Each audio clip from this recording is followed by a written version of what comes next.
at the class reunion. He had achieved success and fame and came with his beautiful girlfriend. She said, "If you hadn't let go back then, you would be the wife of the Angus family group now." He sat across from me, hugging his girlfriend, with a cold expression. Those are all things of the past. The others, not afraid of causing trouble, all cheered and egged on. Under his gaze, I silently covered the scar on my wrist and forced a smile. Yes, the two of us have nothing to do with each other for a long time. Hello, everyone. Welcome to my channel. Subscribe us to read wonderful novels every day. Now the story begins. I remember it was Charlotte who broke up with you. Right. While his girlfriend was in the restroom, the classmates started gossiping. Charlotte is me. Benedict sat across from me, with a faint smile on his lips, but his eyes were extremely cold. This was the first time we had met after breaking up 6 years ago. Everything was a bit unexpected.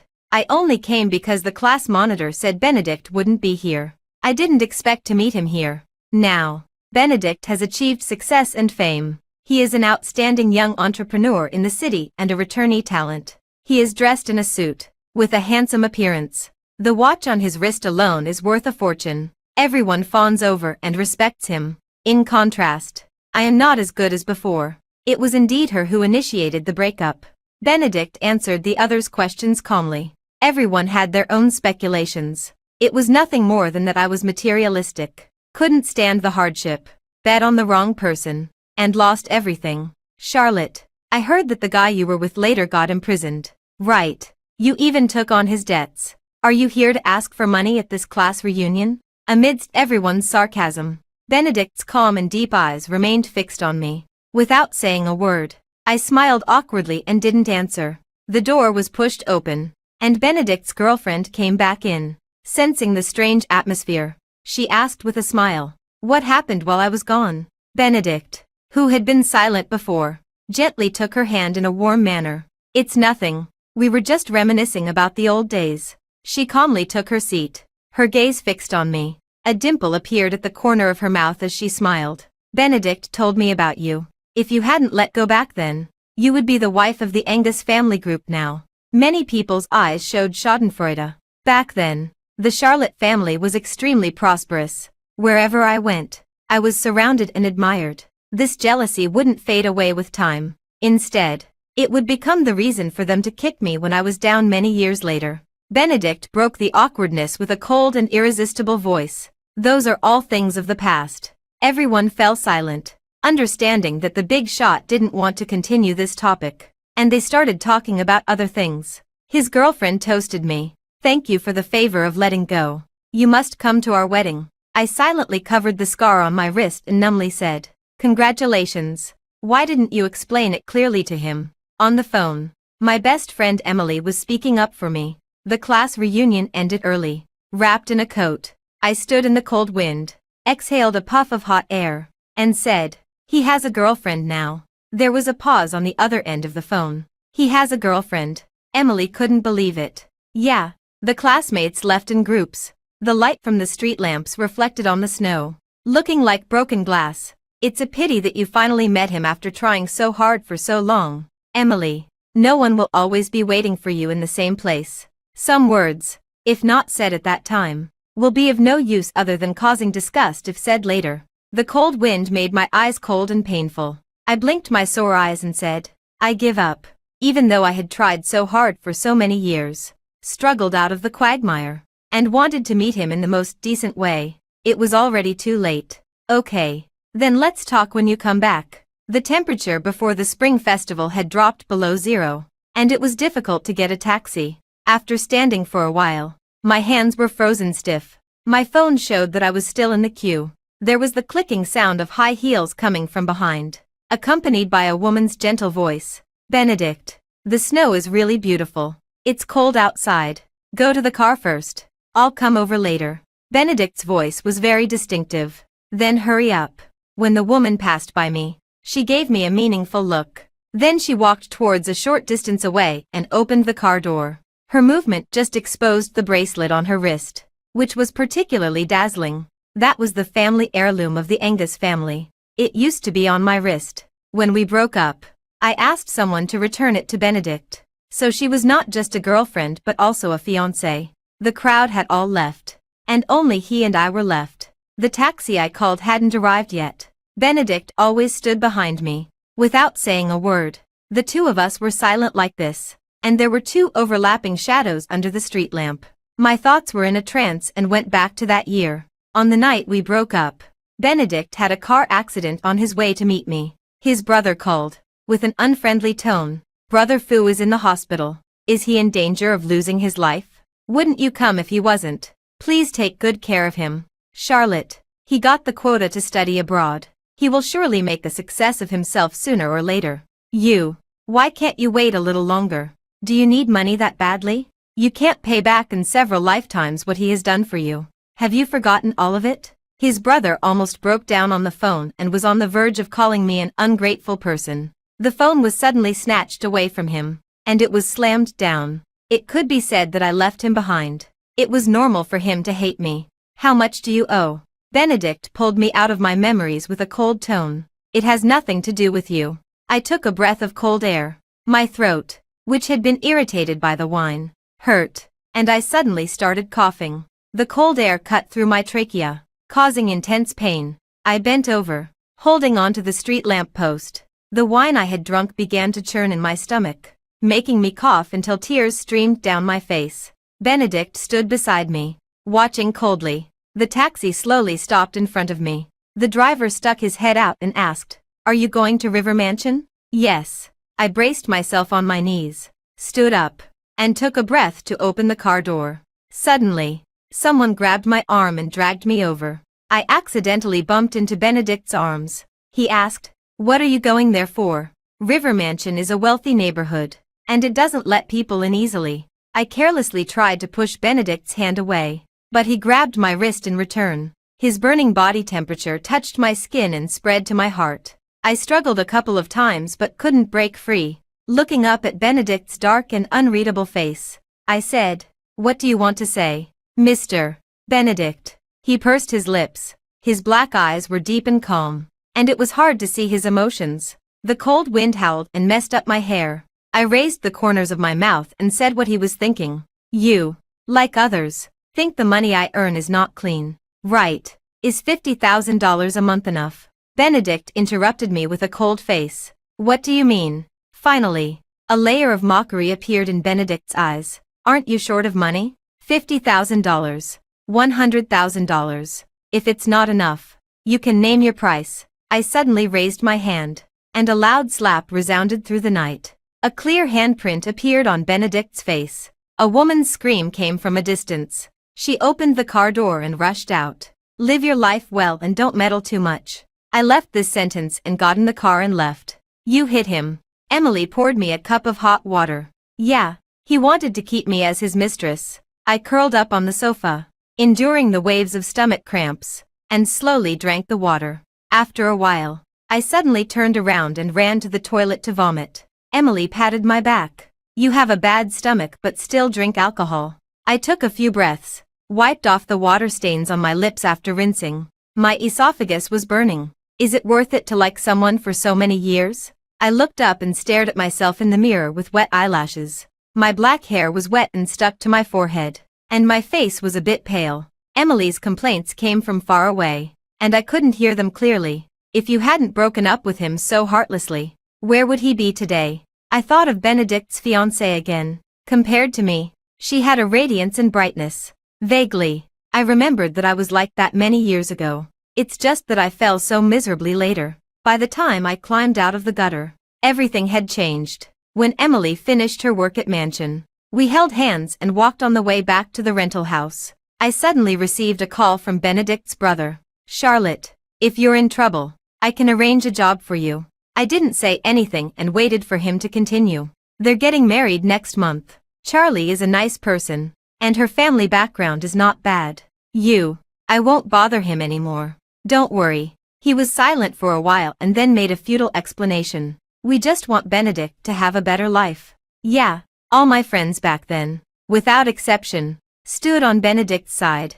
After the call ended, Emily's eyes turned red. "They don't understand anything. It doesn't matter." Since I still had to stay here for a while, I found a job not far from home. During the interview, the HR asked suspiciously, "You had depression." It was in the past. I'm better now. And I have a certificate issued by a doctor. Several previous companies rejected me during the background check because of this reason. This company was relatively small. That night, I received a notice of employment. I thought that the class reunion would be my last encounter with Benedict. Unexpectedly, 3 days later, Benedict suddenly joined our company and became my boss. And my workstation was moved to the door of Benedict's office. I refuse. Sure. Benedict didn't even look up and said coldly, "Submit your resignation report to the HR department." I laughed out of anger. "Just because I don't agree to change the position, you're going to fire me." He paused his pen tip and finally deigned to look up and talk to me. "I'm just giving you a choice. Do you think I have some ulterior motive for you?" I was at a loss for words. Remembering that Emily had argued with others just for a little rent last night, I forced a smile and said, "Mr. Benedict is noble-minded. Naturally, I'm not afraid." Benedict nodded slightly. "Thank you. Close the door when you go out. Also, turn the chair so that your back is facing me. I don't want to see your face." In the following days, we hardly had any interaction. A week later, there was a company team-building activity. Since I was a newcomer, I was forced to drink a lot of alcohol. "Charlotte, if you don't drink, your salary will be deducted. Don't worry. If you get drunk, we'll take you back. We're all women. What are you afraid of?" The manager smiled and persuaded me to drink. Amidst the jeers of the crowd, I drank the last glass of the night and fell unconscious on the table. The next day, I woke up on a large bed. The bright sunlight was too dazzling to open my eyes. I sat up, and the quilt slipped off, revealing the soft bathrobe wrapped around me. I was stunned for a moment and then got up and walked out. In the bright living room, Benedict was sitting with his legs crossed, reading the morning newspaper, also wearing a hotel bathrobe. When he saw me come out, he lifted his eyes and glanced at me lightly. "You're awake. The breakfast is on the table. Go back to sleep after you eat." A sense of horror swept over my body, and my face turned pale. Benedict casually threw the morning newspaper on the coffee table, slightly opened his collar, revealing ambiguous hickeys. "Unfortunately, you were the one who took the initiative last night." I was struck as if by lightning. I had a complete blank of the memory of last night. "It's impossible." Benedict placed a contract in front of me, with my fingerprint on it. The general content was that I would be his mistress, and he would pay me $100,000 a month as compensation. "This can't be my fingerprint." "Is that so?" Benedict chuckled. "Are you sure?" Facing his serious and calm gaze, I opened my mouth but didn't say a word, ignoring my unease. He took out a voice recorder. "I accidentally recorded your monologue last night. Miss Charlotte, do you want to hear your despicable thoughts?" I shuddered all over and felt as if I had fallen into an ice cellar. A huge sense of shame swept over me. I felt ashamed even when I hid these thoughts. Now that they were said out loud and used as evidence, it was like I had committed a crime. Benedict lowered his eyebrows and eyes, and it was hard to see the emotions in his eyes. "Coveting a married man. TSK. Charlotte, what do you think if I play this recording for others to hear?" I clenched my hands tightly, and my nails dug into my palms. "Are you taking revenge on me?" "Yes," he answered casually. "You didn't want me to have a good life back then. Why should I let you have a good life? 2 choices. Either fulfill the contract or I'll make the recording public." The clock in the corner ticked, and along with the sound of my heartbeat, it hit my eardrums one by one. My lips were dry and cracked. I numbly looked up. "Then make it public." Under his cold gaze, I said numbly, "Benedict, I won't be a mistress." Benedict stared at me seriously and smiled. "Charlotte, who do you think you are? Do you still have the right to choose?" I found my messy clothes in the bathroom, and Benedict's clothes were neatly draped on the hanger at the door, clearly separated. The scene in front of me stung my eyes. I sighed and silently changed my clothes and walked out of the hotel. Emily called, her tone difficult. "Charlotte, they want $500,000. The sky was gray, and the sun couldn't be seen. In order to treat my illness, Emily didn't save much money, and my savings were also pitifully small. They said that if we don't give the money, they'll expose your affairs, and they won't tell you where Auntie's relics and ashes are either. I'll try to advance part of my salary and borrow some from others." I should be able to gather the money next month. Okay. After much hesitation, I dialed a number. It took a while for the other side to answer. Miss Charlotte, is there anything I can do for you? I exhaled a puff of air and said, Dr. Edison, I'm sorry to bother you.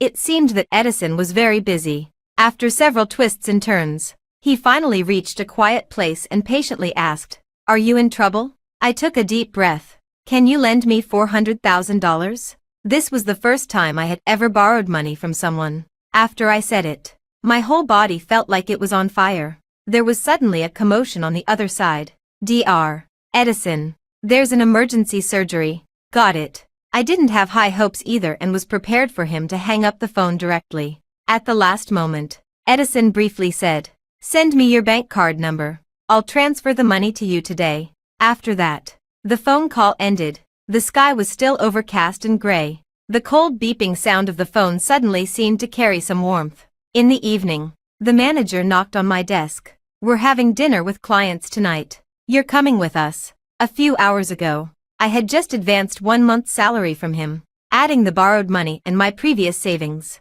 I barely managed to scrape together $500,000. When I walked into the private room, I saw Benedict. I watched that tall figure greeting everyone with ease. The light refracted by the crystal chandelier outlined his handsome profile. The manager gently pushed me forward. Suddenly, all eyes were on me. Mr.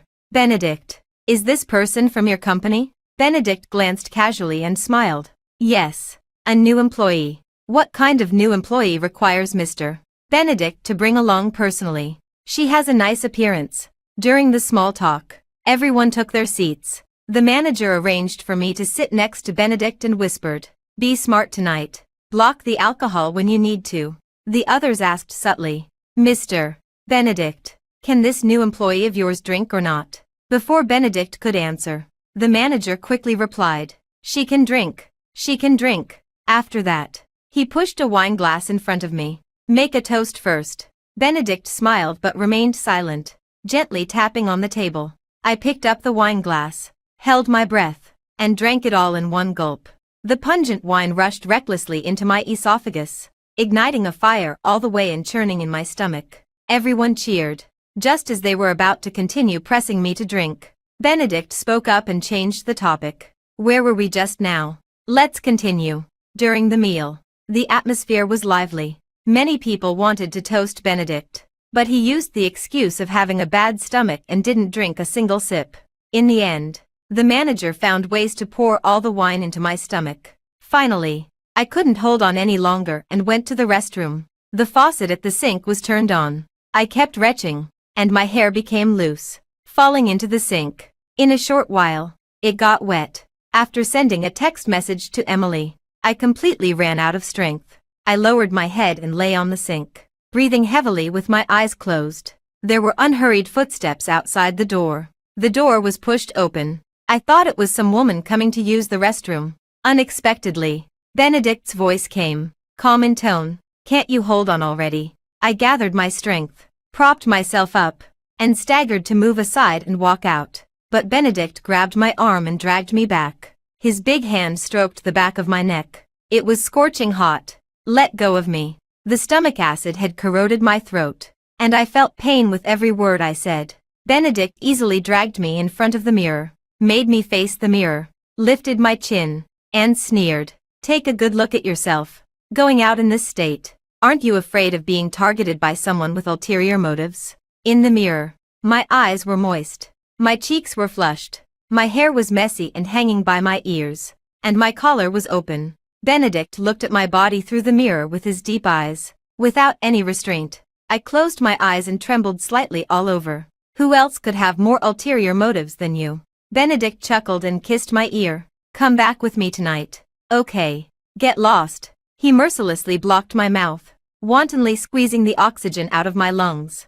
Under the effect of the alcohol, my blood was like boiling magma, crashing wildly through my body. The light blurred into a mass, and the water droplets seemed to be separated by a layer of film. Drop by drop, it was like sulfuric acid dripping onto my heart. It made me feel miserable. I broke out in a cold sweat and feebly slapped at him. It was as if I was dragged back to those dark days. I stared at this colorful world in despair, feeling out of place with them. Benedict, can you let me go? I was falling silently, crashing hard into the bottom of the well. It was probably painful, but I couldn't feel it anymore. Charlotte, Benedict was calling me, no longer with that look as if he wished I were dead. He was panicked, so much so that I couldn't tell whether the person in front of me was the young him or the current him. I said, Benedict, I never want to see you again. This high fever came on fiercely.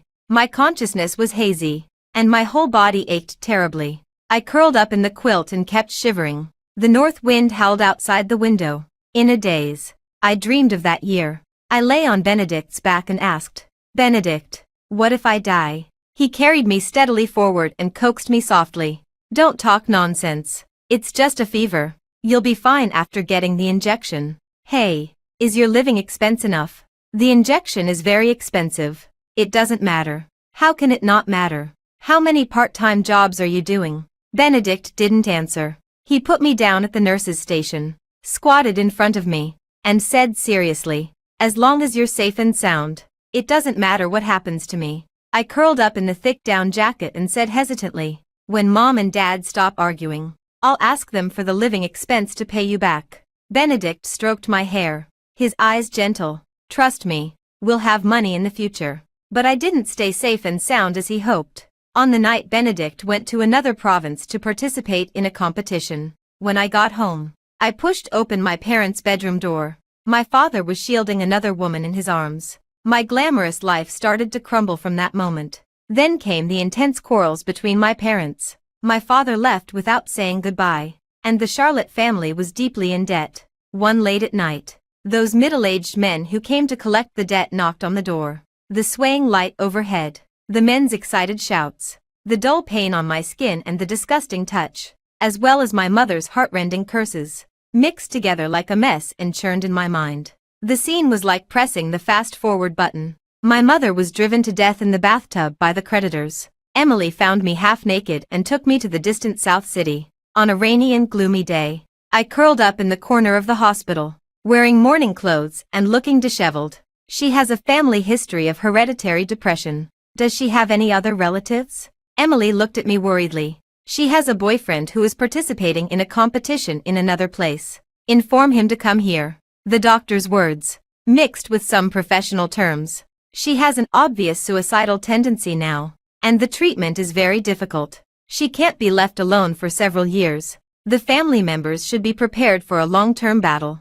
At that time, my mental state couldn't support me to call the police, collect evidence, and seek justice. Emily and I were like two homeless dogs. We fled the place where we had grown up, leaving everything behind.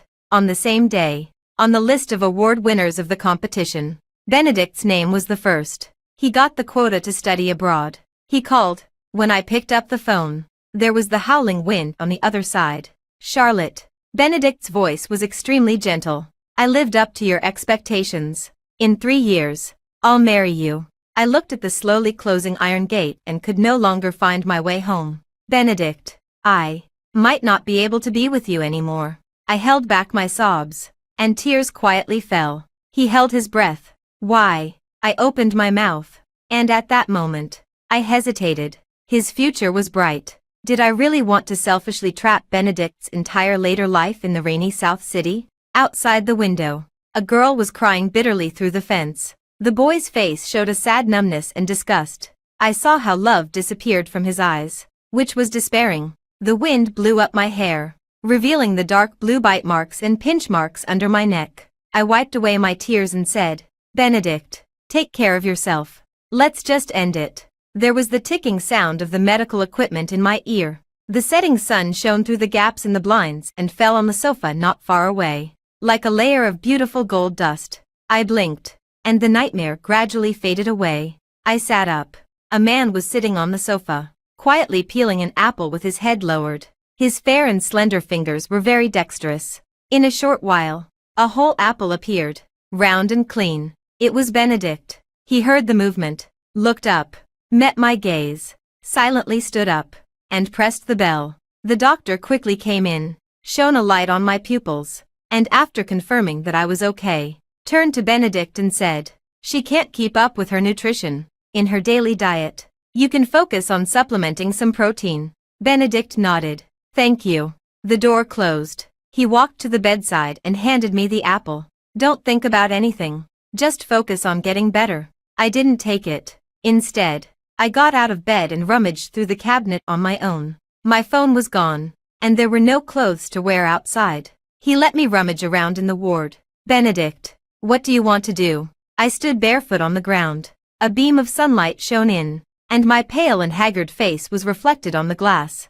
Don't you know what I want to do? Benedict placed the apple on the bedside table, took out a tissue, and slowly wiped his hands clean. I want you. He sat in the light, his black eyes staring at me without any concealment. His gaze was burning hot and humiliating. I trembled and clenched my hands tightly. Benedict, you can't treat me like this. Benedict stood up and took 2 or 3 steps to come in front of me. He looked down at me and smoothed my hair for me. Why not? I have someone I like. Please stop pestering me. Is that so? There was not a trace of a smile on Benedict's face. He held my face in his hands, lowered his head, and when his lips were just 1 centimeter away from mine, he stopped. I couldn't break free from him. The moment I turned my head aside, I closed my eyes, and my body uncontrollably shuddered.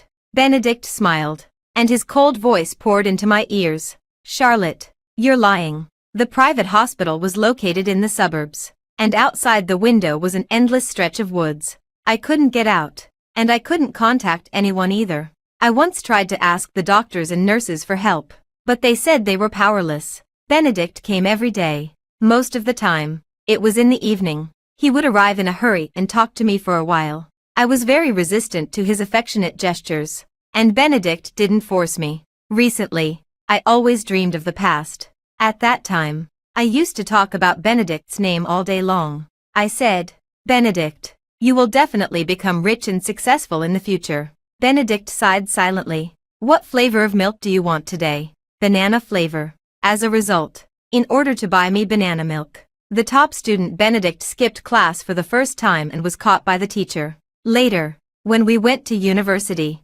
rumors about him and the school beauty started to spread on campus. I took the subway for more than a dozen stops and sat downstairs in the boys' dormitory crying. Benedict put on his clothes in the middle of the night, rushed downstairs in a hurry, and gently wiped away my tears. Stop crying. If you want me, I'm yours. From now on, there will only be you. This isn't how a confession should be. He was taken aback, then hugged me tightly. I love you. At that time, we probably couldn't have guessed that more than 10 years later, it would be like this. Tomorrow, I'm getting married. The setting sun hadn't set yet outside the window, and the remaining warmth was still there. Benedict's voice pulled my distant thoughts back. Do you have anything to say to me? I held a half glass of milk and stared blankly at his face. I suddenly understood why I had been dreaming so frequently recently. I was saying goodbye to the past Charlotte and Benedict. Every day on TV, there were news about him and Charlie. They were a perfect match. A golden couple. That was the future we had once hoped for. But now, Charlotte was burdened with a mess of debts. What right did I have? Congratulations, I said.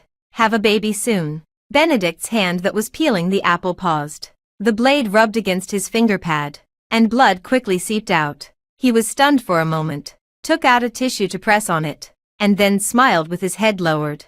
It doesn't matter. She and I are just going through the motions. Do you want a child? I have no objections. Benedict, let's just end it like this. Okay. I suddenly felt very tired. Let's all be decent. Benedict stopped peeling the apple. He threw the things back into the fruit basket and stared at me fiercely, with a sneer on his face. Just end it like this. Why should I? You were the one who started it. In the end, you said you were bored and left without a care. Then what am I? A dog. I closed my eyes and dispelled the halo of the sun in my eyes. Then I'll pay you back. Benedict froze. What did you say? I looked at the setting sun that was about to set. If you don't want me to have a good life, I can die. Suddenly, my chin was grabbed and turned. I met Benedict's eyes filled with anger. Charlotte, are you crazy? If you want to die so much, why didn't you die back then? I couldn't remember when he left. That night, Benedict's brother, Gabriel, who was also my friend from many years ago, pushed the door open and barged in. Charlotte, what did you promise me? His sudden questioning left me stunned. Do you know how much Benedict will lose if he breaks off the engagement? You're already an adult. Can't you stop being as willful as you were back then and let Benedict take care of everything for you? Can't you think about him? What's going on? What's going on? Gabriel laughed angrily and roared at me. Benedict is going to break off the engagement because of you. And you're asking me what's going on? My ears were buzzing. I sat there blankly. My mind completely blank. He openly broke off the engagement. Where did that put me? A mistress who destroys other people's families. Gabriel forcefully dragged me out of bed. Come with me. Weren't you good at it back then? When you got bored. When you had a new love. You had so many excuses. Just say one of them. Gabriel. Charlotte. Gabriel was shaking with anger. Would all these things have happened if you hadn't come back? The roar echoed in the wind and snow. The north wind howled, freezing all my senses. My ears were buzzing, and I couldn't hear anything. His eyes showed a hatred I had never seen before. It was as if I deserved to die like this. Gabriel. He won't let me go. Gabriel's face turned cold. After this is done, I'll send you away. The office building was brightly lit late at night. Gabriel dragged me in. Unfortunately, the press conference had already started. Benedict sat calmly under the spotlight. I heard that the reason for your broken engagement is the interference of a third party. Facing the reporter's question, he was at ease. We broke up peacefully. Gabriel's face turned pale with anger. He tightly pinched my wrist, not allowing me to move around. But according to informed sources, you have rekindled your old relationship with your first love. Benedict was calm and composed. Those are just rumors. If there are no other questions, today's press conference ends here. The moment he stood up, suddenly someone shouted, "She's here. It's her." All the cameras in the room instantly turned towards us. I was exposed under the spotlight, looking disheveled and stunned. Reporters swarmed in, and in just a few seconds, I was surrounded tightly. One question after another came. What's your relationship with Benedict? Did you really interfere in someone else's marriage? The sound of shutters clicking came one after another. Benedict's smile suddenly froze, and he got up, pushed through the crowd, and walked towards me. No, I didn't, I argued feebly. But my voice was soon overwhelmed by their strong curiosity, and the questions kept coming. There's new breaking news, a reporter shouted in excitement, holding up his phone. My voice came from it, with a sobbing tone and a hazy drunkenness, like a murmur. Benedict, I love you. It was the voice recorder. I felt a sense of unease in my heart. I once thought that nothing could make my life worse. When this storm truly came, I was completely destroyed. Isn't this a mistress? Shameless. The whispers of the crowd were like slaps in the face. The color drained from my face instantly, and the recording nailed me firmly to the pillar of shame. Sorry. Gabriel, take her away. Benedict pushed through the crowd, and for the first time, a flustered expression appeared on his face. My vision went blank. I only heard someone reading word by word. Her father owed debts. Her mother committed suicide. And she herself suffers from severe hereditary depression in the family. She was locked up in a psychiatric hospital in South City for 5 years. Isn't she a mentally ill person? A single stone stirred up 1,000 ripples. The crowd was in an uproar. What's a mentally ill person doing out here to cause trouble? She's crazy. Why doesn't she just die? Benedict stopped in his tracks, suddenly raised his eyes, and looked at me, shocked, stunned, incredulous. I sat helplessly in the noisy crowd, and my blood gradually grew cold until my whole body was chilled to the bone. Charlotte. Benedict was calling me, his voice trembling. I knew what was coming next. I was just waiting calmly for the guillotine to fall and completely destroy my life. She was also violated. This was the last sentence of the anonymous exposure. The moment he heard it, Benedict's face turned as pale as paper. Benedict's perspective. Since that day, when he came back from the company, Benedict hadn't said a word. The blinds had been closed for 3 days, and the light couldn't squeeze into the dim room. The missed calls on his phone occupied the screen. He didn't even click on one of them. Time seemed to have pressed the pause button on him. Benedict sat there with his head down, lifeless. He still remembered the cold tone of the man when he took Charlotte away. He said, "All of us were hoping she would live. Mr. Fu truly lives up to his reputation of being ruthless. Without much effort, he can make all our efforts go to waste." Emily was blocked outside by the security guards and shouted at him. Benedict, do you know that she'll have a relapse if she doesn't take her medicine? What's the difference between locking her up and killing her? Depression. Psychiatric hospital. These words were like countless sharp thorns, wantonly churning in his mind and tugging hard at his nerves. Gabriel knocked on the door and finally pushed it open a crack. Standing at the door, he said, "Brother, are you feeling any better?" "Why?" Benedict's voice was hoarse, and the dull pain in his chest made him feel miserable. Gabriel was silent for a moment. "Sorry, I thought there was no need to investigate." "So, the information was fake, wasn't it?" Benedict's voice was very soft. "Gabriel, when you told me she had changed several boyfriends abroad, Charlotte was actually locked up in a psychiatric hospital in South City." "Sorry, brother, I didn't know." This explanation was pale and powerless. He knew he couldn't blame Gabriel entirely. Maybe if he had asked a little more, things wouldn't have turned out like this. Benedict didn't have the energy to listen to Gabriel's defense. Emily pushed the door open and entered despite the secretary's obstruction. The blinding light made Benedict squint his eyes, but he didn't stop her. The secretary apologized repeatedly. "Sorry, Mr. Benedict. I couldn't stop her." "Go out," Benedict said. The secretary carefully closed the door for them, and the room returned to darkness. Emily just stood there, seemingly not wanting to have anything to do with him. "Mr. Benedict, there are some things I can say now." A small crack was opened in the window, and the cold wind was bone-chilling. Benedict sat there without moving, just listening quietly. "When you do something wrong, you will always be punished, sooner or later. Last year, when Charlotte celebrated her birthday, I once joked and asked her who she liked the most in the world. She said the first was her mother, and the second was Benedict." Benedict closed his eyes, feeling that this sentence made him cold to the bone. At that time, she had just recovered from her illness. She only needed to take a small pill every day to be like a normal person. So this year, in order to sort out Auntie's belongings, I brought her back. Emily's eyes were red. She always said that the breakup back then was too disgraceful. This time, she wanted to meet you properly, or even just take a distant look at her entrepreneur. That would be enough, because she knew she didn't deserve you anymore. "Benedict, doesn't she deserve you? Do you know how the competition qualification was obtained?"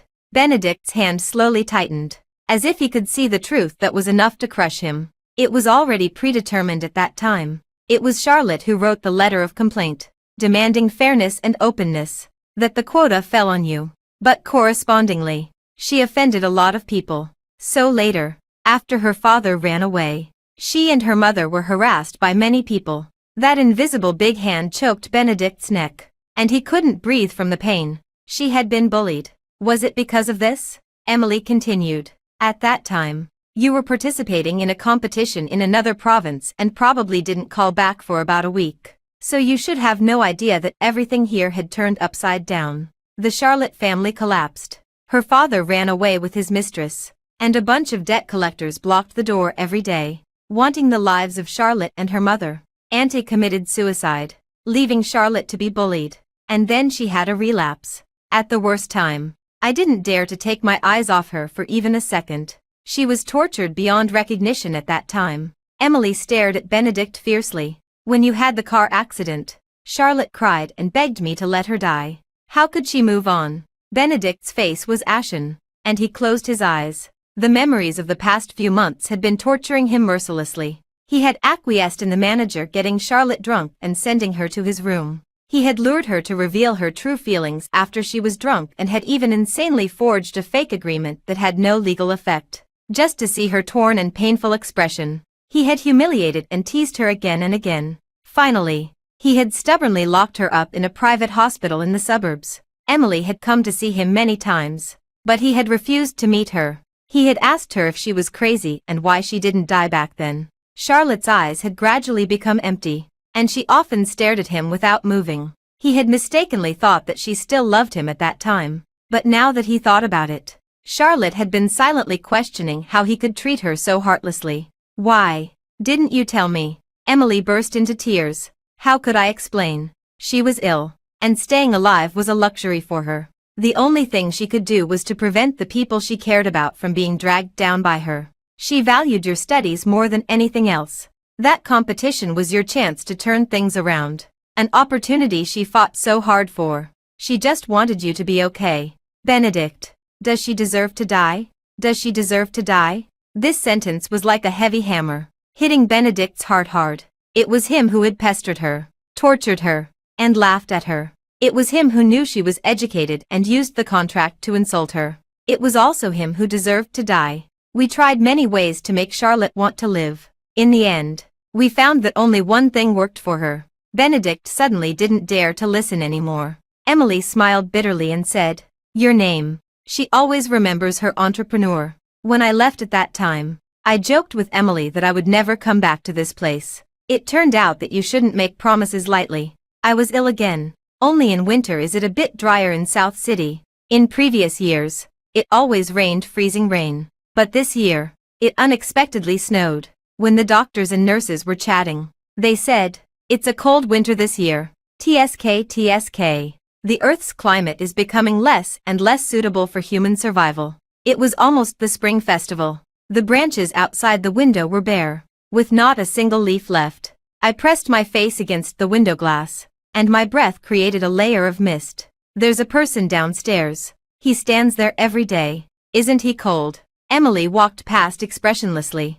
holding a cup of hot milk. "Oh, really? Maybe he's not cold." She hadn't been in a good mood recently. Even Dr. Edison was the same. So I was very careful every day, afraid of making them angry. Emily paused, realizing that she seemed to have scared me, and softened her tone. "Drink the milk, and take the medicine an hour later. Dr. Edison said he'll take you to build a snowman tonight." I took another look at that person and felt a bit familiar. Emily pulled the curtain for me. "Stop looking. You might go blind."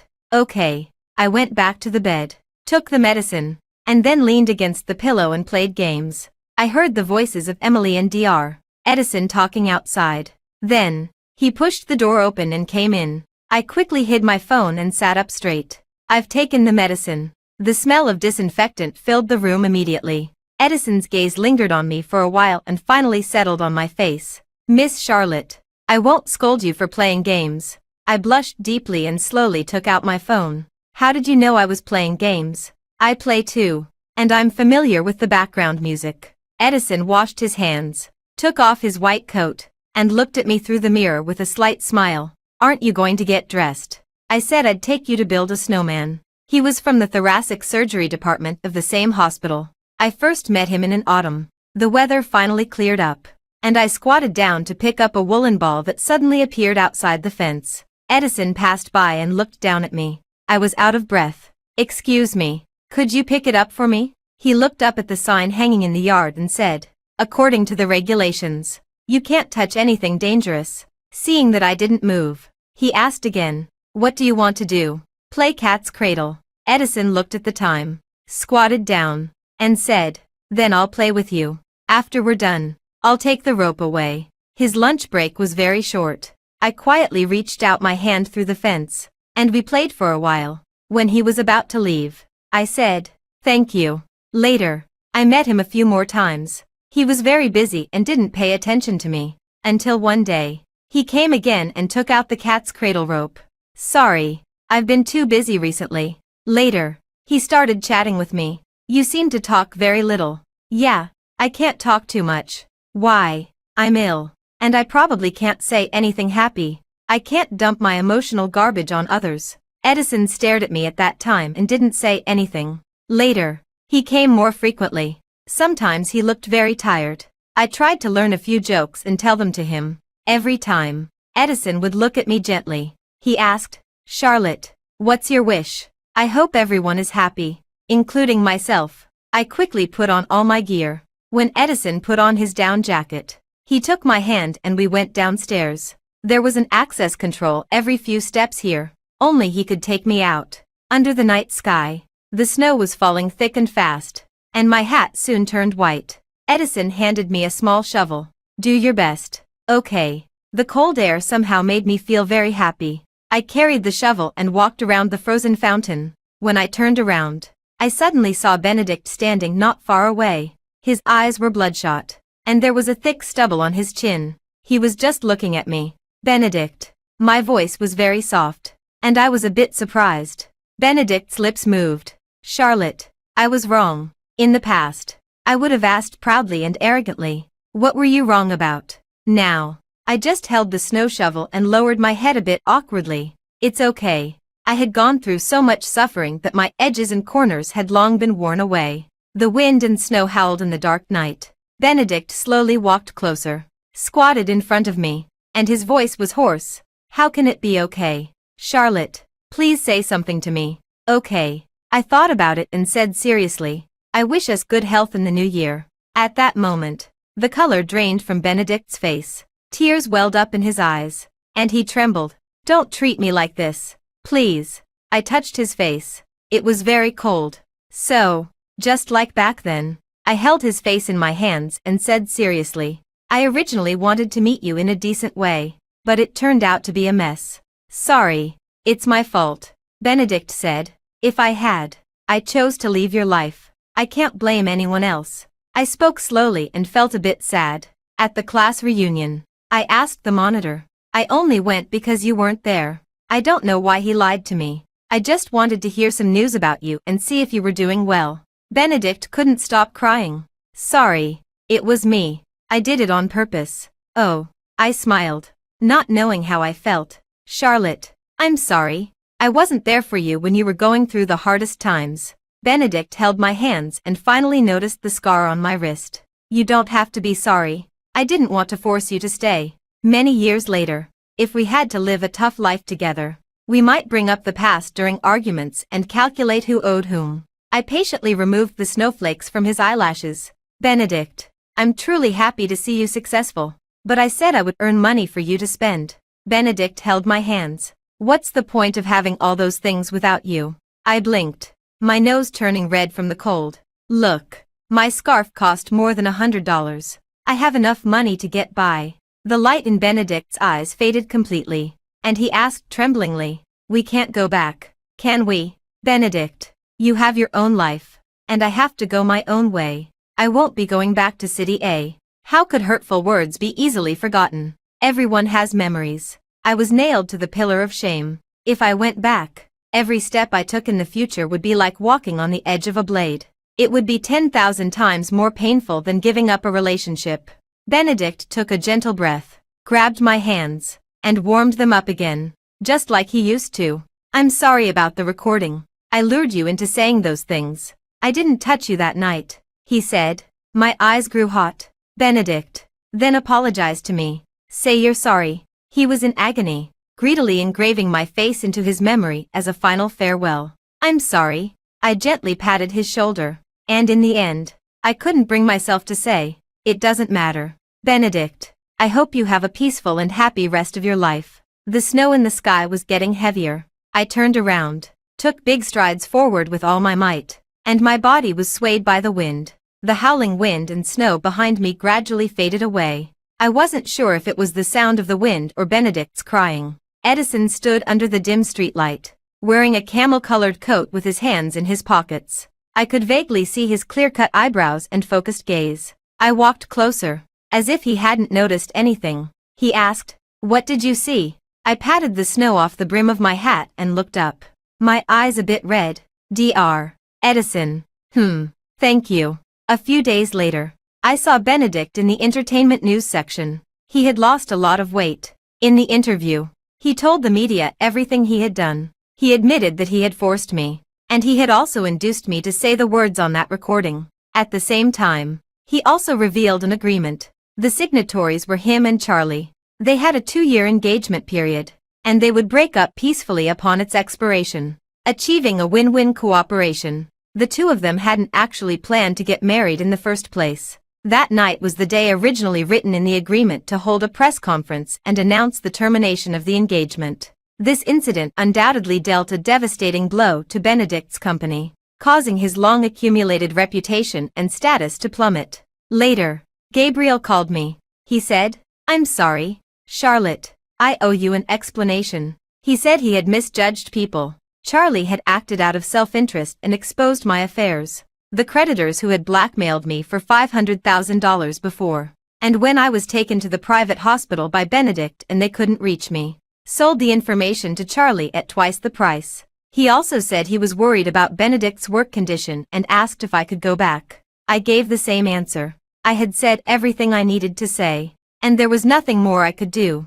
3 months later, my condition stabilized, and I was about to be discharged from the hospital. The warm sunlight bathed my body, and outside the window, spring flowers were in full bloom. The familiar smell of disinfectant wafted over again. I knew Edison was coming. "Do you have anything to eat? I've been busy all day. Spare me a bite," he said. He was so busy that he often came to me for food recently. I unwrapped my woolen scarf, revealing a small, warm red bean bread. Edison took it without hesitation, tore open the packaging, and started eating heartily. I just stared at him until he asked with a smile, "Why are you looking at me like that? You are easy to feed," I said. After Edison finished eating, he asked, "Have you considered settling down here?" "Why do you ask?" "Well, I have an apartment that's currently for rent." I thought for a moment. "Are you short of money?" Because he really seemed sincere. "I don't have much income now, so I might not be able to afford expensive rent. I'm offering it at a very low price," Edison said seriously, telling a white lie. "I'm alone and I'm scared without neighbors." I blinked. It seemed like he was trying to trick me, but I wasn't sure. On the day I was discharged from the hospital, a gentle spring breeze made my heart feel joyful. A long-lost smile appeared on my face. When I was crossing the road, I forgot to look at the traffic lights and was dragged back by Edison, who grabbed the back of my collar. I accidentally bumped into his arms. He held my hand and didn't let go. Yeah, I'm courting you," he said softly and casually, the corners of his lips slightly raised, as if he was just commenting on the nice weather. Bang bang. In the distance, a child was shaking a toy drum and babbling playfully. Thump thump. It was the beating of my heart. My voice was unsteady, but I still bravely looked up at Edison. "I've loved someone for many, many years, and I'm not sure." The wind ruffled Edison's hair, and his eyes were gentle. "Miss Charlotte, I've also loved someone for many, many years. Give me a chance." At that moment, my eyes became a bit moist. I'm not a good catch. I've been ill, and my body is also. "Miss Charlotte, you once said that you hope everyone is happy, including yourself." Edison blinked. "I hope your wish comes true." A gentle breeze blew. The sunlight filtered through the treetops and landed on his eyebrows. The spring that I once thought was out of reach, before I knew it, had filled the fields with blooming flowers, and the spring scenery was at its best. Benedict's perspective. In the winter of the second year, Charlie's company declared bankruptcy. The people who had bullied Charlotte before were sent to prison by Benedict. After going through several crises, Benedict's company finally managed to recover. On this day, Benedict sat alone in his office for a long time. The snow was falling heavily outside the window, and the car lights downstairs formed a continuous line. It had been half a month since he started working continuously, and it felt like a lifetime ago. He suddenly remembered that it had also snowed on this day a year ago. Charlotte had appeared at the class reunion. The moment she saw him arrive with Charlie, her eyes were filled with shock and panic. After that, he dreamed of that scene countless times. He had also made changes in his dreams countless times. He had terminated the engagement in advance and called the police when the manager drugged her. He hadn't forced her to drink alcohol, nor had he said harsh words to her.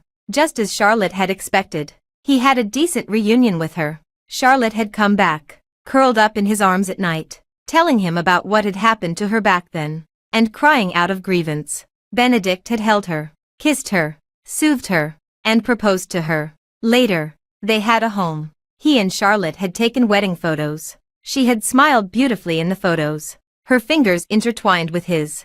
Every time he woke up from the dream, lying alone in bed and listening to the ticking of the pendulum, he would realize that time was moving forward. But Charlotte would never appear in the rest of his life again. She had left completely. On that snowy night in City B, Charlotte had wished him a peaceful and happy rest of his life with sincere and composed eyes. She had said she wouldn't come back. She was sad that they hadn't had a decent reunion. Her eyes were red when she spoke. Because he had hurt her, she had decided to leave. There were no words of blame or resentment. That wish for a peaceful and happy life in the future was like a gentle knife, stabbing deeply into his heart and leaving an ache that could never be erased.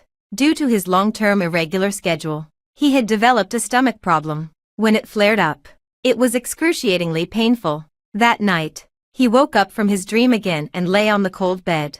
Outside the window, there was a crescent moon. Vaguely, he remembered that it seemed like a lifetime ago when Charlotte accompanied him to look at the moon. He suddenly missed Charlotte so much that he booked a flight to City B the next day. After a year, when he set foot in this place again, the weather was still the same. The wind was strong, and the snow was heavy. The pedestrians on the road were in a hurry. Benedict followed the address and found an apartment. As it was getting dark, the lights in the second-floor apartment didn't come on. Benedict stood in a corner and waited. Half an hour later, Charlotte's voice came, gentle and earnest. "The tomato beef brisket from that restaurant isn't delicious.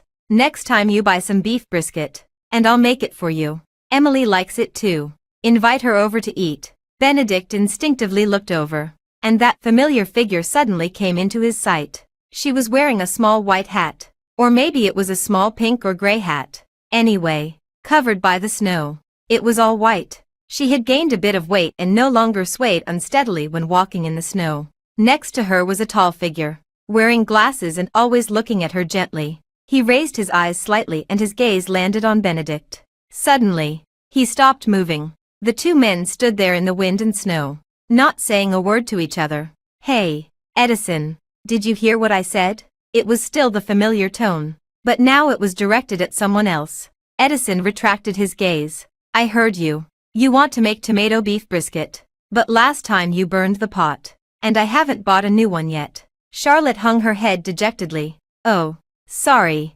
Edison patted the hat on her head, as if patting a cute white bear. "You go home first. We haven't fed our son yet." "Where are you going?" "To buy a pot." "What about the beef brisket?" "Buy it together." "So urgent." "Yeah, we're having it tonight." Charlotte trotted into the building. Only then did Edison look over. Benedict didn't know what to say, so he just said, "Congratulations." Edison smiled. "Thank you." In fact, he knew that Benedict had misunderstood. The son they mentioned was the cat he and Charlotte had adopted. But Edison didn't want to explain. When he took Charlotte downstairs to build a snowman last year, he had given Benedict a chance. Anyway, Charlotte and Benedict's relationship had ended. They should each move on and be well. "Her condition, it's stable," Edison said directly. "She has a good temper and doesn't get angry easily. She's a wonderful girl." Benedict knew that she was doing well, because he knew what Charlotte looked like when she was happy. Edison's gaze, through the lenses of his glasses, was sharp and scrutinizing. "Mr. Fu, how many years have you known her?" 14 years exactly. "You know her better than I do. Her birthday is coming up, and I want to give her a birthday present. Snacks, preferably puffed snacks. She doesn't like chocolate." Benedict blurted out without thinking. Edison nodded matter-of-factly. "Thank you. 14 years exactly. You know her better than I do." These words showed Edison's dissatisfaction with him. If he really knew her, why did he hate Charlotte so much? Why did he make her suffer so much in the following days? "Benedict." A clear voice pierced through the wind and snow. Benedict suddenly turned his head and looked over. That face he had been longing for day and night unexpectedly came into his view. Even the curve of her smile was exactly the same as in his memory. Charlotte was holding an umbrella, and she had another one in her arms. Her eyes widened in surprise. "Why are you here?" Benedict felt a pang in his heart. He saw clarity and composure in her eyes. She had already let go. He was silent for a moment and then said, "I'm here on business. I passed by and ran into Mr. Jiang. So we started chatting." "Passed by the residential area." Charlotte looked a bit confused. Edison asked, "Why did you come down again?" Charlotte seemed to remember something and handed the umbrella over. "I saw that it was snowing heavily and was afraid you'd catch a cold. So I came down to give you an umbrella." When she talked to Edison, the corners of her mouth were slightly raised, and her eyes were warm. This scene stung Benedict's eyes. "Would you like to come in and have a seat?" Edison asked politely. Benedict smiled. "No, I have a flight tonight. I'm in a hurry." Charlotte tightened her coat and suddenly remembered something. "Wait for me." With that, she turned around and ran into the building. Edison had an expressionless face and followed her in. Benedict waited downstairs for a while. The snow was getting heavier. The sky was overcast and gray, making his heart feel heavy. His stomach started to hurt again. Gabriel called, "Brother." He hesitated. "Your examination report is out. It's gastric cancer." Benedict stood still. He wasn't sure if he heard it or not. He looked up at the vast snow and said, "I see," and then hung up the phone. He acted as if nothing had happened and continued waiting, his gaze always fixed on the entrance of the building. A warm beam of light shone out from inside, casting a trapezoid on the snowy ground. After a while, Charlotte came down alone. Edison had wrapped her up like a cotton ball that could barely move. She was holding a small red box and walked over with difficulty, handing it to Benedict. "I baked these small cookies myself. You can take them and eat them on the way," she said. Benedict took it and suddenly remembered that Charlotte used to like baking many years ago. At that time, her baking was terrible, with a strong smell of eggs. All the failed products ended up in his stomach. Benedict calmly answered everyone's questions. Benedict also said that in the future, Charlotte was prohibited from entering the kitchen at home. In the blink of an eye, she could now bake quite well. Charlotte said sincerely, "Thank you for donating to our organization." Benedict knew that their organization was helping people with mental illnesses and those living in difficult situations. So he donated money every month, leaving only a small portion for his living expenses. Benedict said, "You're welcome." Then he stared at her face. "It's cold. You should go back. I probably won't come here again in the future." Charlotte smiled.